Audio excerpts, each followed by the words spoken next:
Oh, see, I come for a walk because I crashed the car. I didn't crash the car. I've damaged the car. And the thing is, everybody's being so nice to me about it. Everybody's being so supportive, so kind, because they know that I am going to be feeling like such an idiot, and I'm going to be feeling like I'm going to be so tough on myself. And a lot of the time, a lot of us, we're our worst critics. We're our toughest audience. We beat ourselves up more than anybody else. And I'm finishing the recording of the audiobook Forgiveness, and next one is compassion and self-compassion, and I'm teaching this and I'm writing about it, and these are the lessons that I'm teaching, and yet I still really struggle. And that's why I wanted to share this, because it's really easy sometimes. We see this, you go online, you see people try to teach you stuff, and we're always trying to give you this sort of polished look of hey, and that's part of being a teacher, isn't it? When I'm a dance teacher, I show up and I try and do my really best, to give a really good performance, and demonstrate how things should be done, and how we respond to things, how we respond to the music, and that's really important. But it's so important also to share how difficult we find it. And I was just posting this last week because I've got this Fear of Success instructor training coming up, and what I say about it is we teach what we need. So it's so important for me to teach that, because I've had to go through so many fears of success. I think I'm a really good teacher just because I've had to confront so many fears in my life, and I know that I've really put so many barriers in my own way, so many hurdles. That's a style, not a hurdle, but you know what I mean. And I think that's the truth for most people.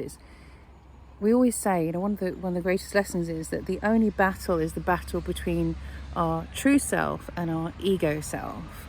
And at the moment, my ego self is having a field day, because my ego self is saying all these things like, you're a failure, you always mess things up, you can't be trusted, you've really done it this time, all these really negative things. But I know, my real self, my authentic self, if I can listen and slow down and really listen to that, my authentic self is laughing and saying, come on, this is well done.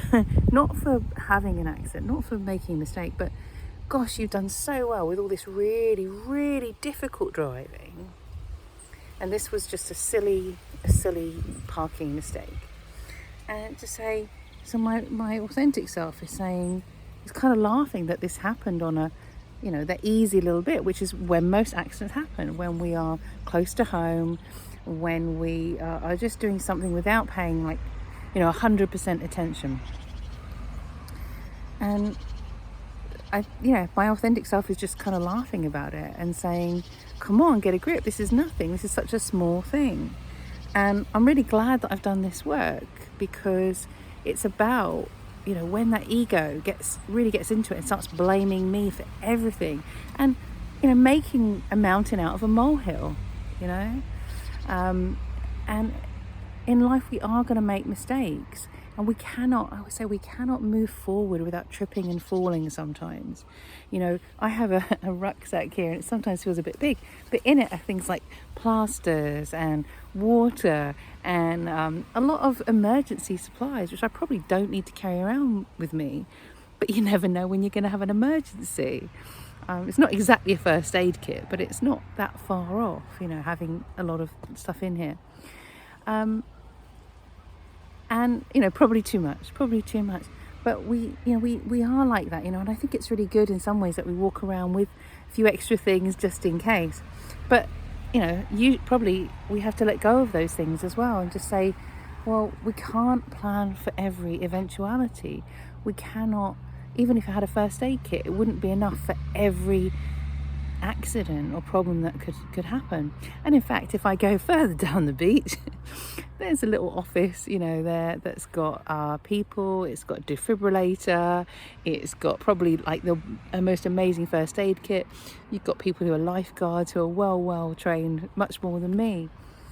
So it's hard sometimes. I think, when I did my first aid training, what I really learned was the most important thing is to call for help, and not to think we're going to do some kind of MacGyver surgery in the middle of the woods, because that would probably be really bad.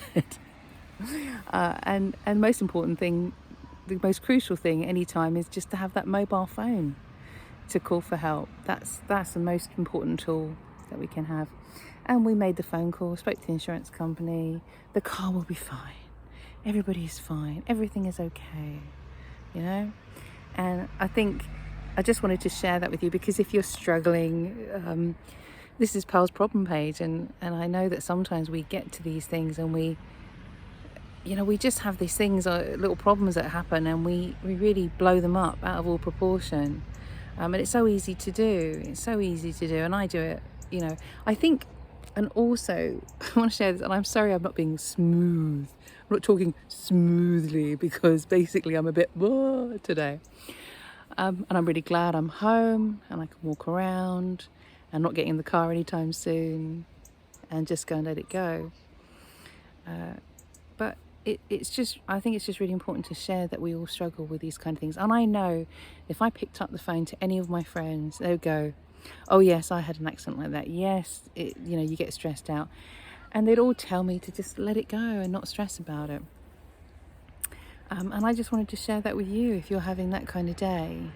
And it is hard. And I think one of the other things I always say is that coming out of the pandemic, we often react to things and don't deal with things as well as we would have done before.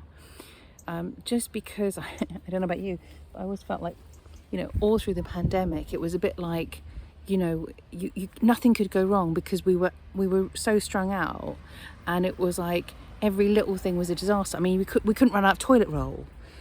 We couldn't run out of bread. We couldn't go to A&E because, my God, the hospitals are closed, the shops were closed. We couldn't get our MOTs done or anything like that, and we got extra extensions on MOTs because it was a time where you couldn't take the car to the garage because we were in the middle of lockdown. So coming out of that time, even there's a sort of a delayed reaction and a response that's really what the way we have been responding during that lockdown. And a lot of times we have to, these things happen sometimes to remind us that that time has passed. And when we react with stuff, sometimes I have a real strong panic response, or I overreact to things, and then I go away and I think about it, and I really listen to what's what am I learning from this experience.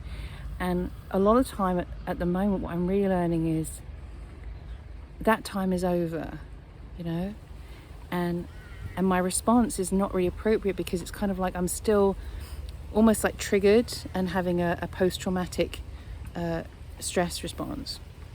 So in some ways, that triggering, when something happens and it's triggering, what it's also doing is releasing, and releasing that emotion, and realizing that it's over, and I'm not in that place anymore, and hopefully we'll never have to deal with a situation like that, where all the garages are closed and all the shops are closed, and there is that much desperation for toilet roll. And hopefully we never have to deal with that situation again. And sometimes that triggering is really about waking us up to where we are. And I had one similar to that a little while back, and I was very freaked out, and I had a bit of a panic, and I came down the beach where I come and process and work things out and do my healing. And as I came down here, the answer within me was, you are not alone. That sounds like you're not facing that situation alone. So the situation happened and the response came up in order to be healed. So I guess today it's really, we're not there anymore. I am not there anymore. I am not in a situation where this can't be fixed and dealt with, but also I'm not in a situation where I have to beat myself up about a mistake, or somebody else is going to beat me up about a mistake. And that's kind of healing for those times in my life where perhaps, times when I was in a job where I couldn't make a mistake. There were times where I've been in a job where if I made the smallest mistake, I had a boss that would just yell at me or give me a hard time, or bring it up all the time, and I wouldn't be able to get away from it. And I wasn't surrounded by any kind of like compassion or forgiveness or self-compassion or empathy by my team I was working with. So when I think about that now, I think, wow, I've not only have I left that situation, but I have taken myself out of that situation. So I can look back and say, wow, I've really come a long way. And that's actually kind of wonderful. Thank you for sharing that with me. I'm having a little chat here with you, doing a little bit of therapy live, And I can go on my walk now and continue that and just think, you know what? Really, my mantra for the moment when I'm struggling with this, and I feel better already talking to you guys, is I've come a long way. I've come a long way and I'm not there anymore. Okay? Anyway, I hope this helps you. I know it's a bit random and crazy today, and it's just, one of those situations. And I really wish you the very, very best for the day. And again, it's a Pearl's problem page. So if you've got a problem, if you've got a response to this, please share it with me or ask me any other questions. See you soon. I'm off to the beach to do a little bit more healing. Love you. Bye.